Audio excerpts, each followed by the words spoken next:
Let me read to you a passage from the 8th chapter of St. Mark's Gospel, verses 1 to 10.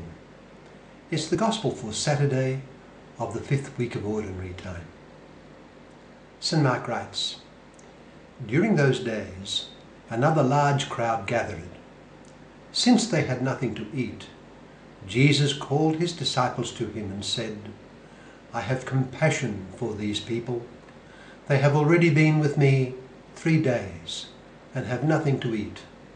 If I send them home hungry, they will collapse on the way, because some of them have come a long distance.' His disciples answered, 'But where in this remote place can anyone get enough bread to feed them?'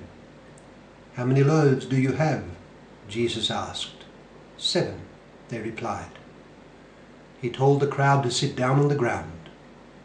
When he had taken the 7 loaves and given thanks, he broke them and gave them to his disciples to set before the people, and they did so. They had a few small fish as well. He gave thanks for them also and told the disciples to distribute them. The people ate and were satisfied. Afterwards the disciples picked up 7 basketfuls of broken pieces that were left over. About 4,000 men were present. And having sent them away, he got into the boat with his disciples and went to the region of Dalmanutha." That's from Mark chapter 8, verses 1 to 10. In that event, our Lord acts as Creator and Lord. What do I mean? Well, we have various terms for human actions. One word for this is to create. We speak of a person creating a work of art, or even of creating trouble for someone. An artist or some other person of action may be referred to as creative. Thus far, it is just a matter of current terminology. In anthropological literature on the Australian Aboriginal religion, the beings of the dreaming are often called creators. By their activities, they arranged the land and the world. Within Christian theological and philosophical thought, the word to create is restricted to an act whereby the entire substance of a thing is brought into existence from a state of non-existence. When it is a question of a thing altering in its state or nature from one kind of thing to another, say from a living being to a dead corpse, or from a block of wood to a pile of smoke and cinders, then the word change is used. An agent will have changed something into a new substance by acting on it in some way, rather than having created the new substance. It is thus an agent of change rather than a creator. This is the kind of action we observe in our human experience and of which we are capable. I clearly remember reading in a science book when I was in my early teens the statement that matter cannot be created nor destroyed. It can only be changed. I think I can even visualize and remember the very type in which that sentence was written. There was nothing religious about it. It was written as a plain statement of science. But of course, and perhaps unbeknown to its author, it had religious implications. I suppose the author would also have written, if called upon to do so, that nothing can come out of nothing. If anything new is to appear, it will be the result of something or someone acting on something else to change it into something new. I mention this to highlight the relative originality of the Judeo-Christian doctrine of the creation of the world out of no single thing whatsoever. It escaped the greatest pagan philosophers, and as far as I am aware, it has not been a feature of the religions of man and their conceptions of the divine, because it is altogether beyond human experience. Consider the grand declaration of the mother of the Maccabees in the book of Maccabees in the Old Testament.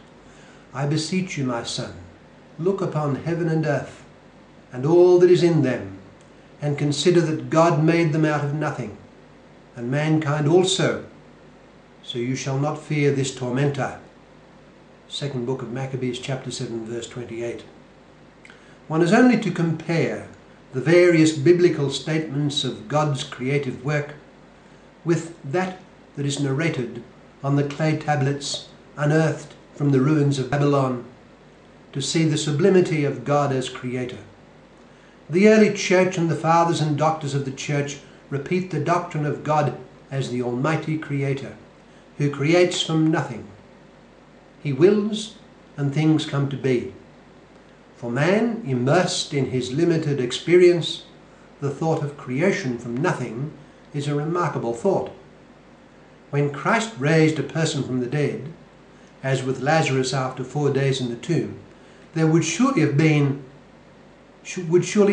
to have been at some level of the process a creation from nothing of the elements necessary for Lazarus to be called instantly from the tomb. It was the same with the dead young man at the village of Nain. From death he was instantly raised and given back to his mother in full health. All of this brings us to our gospel that I read earlier from Mark chapter 8 verse 1 to 10. Because among the features of Christ's miracles there is the element of divine creation. Consider what happened. There was a large crowd. About 4,000 men were present, we read. Doubtlessly they were all hungry. Christ was presented with a handful of food. "How many loaves do you have?" Jesus asked. "7," they replied. They had a few small fish as well, and doubtless the crowd was hungry.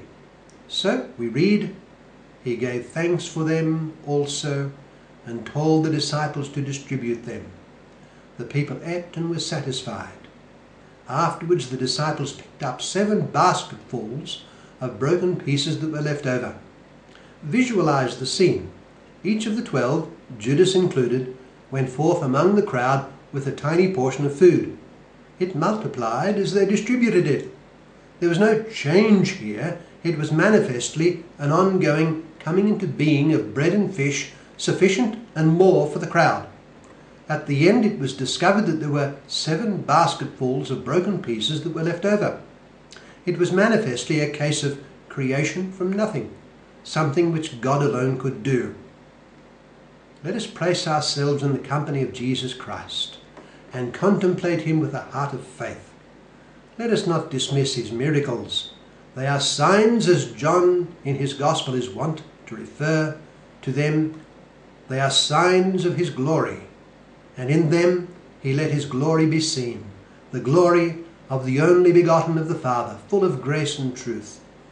He is the light of the world, the one of whom the Father said from the bright cloud that he is my beloved Son. Listen to him.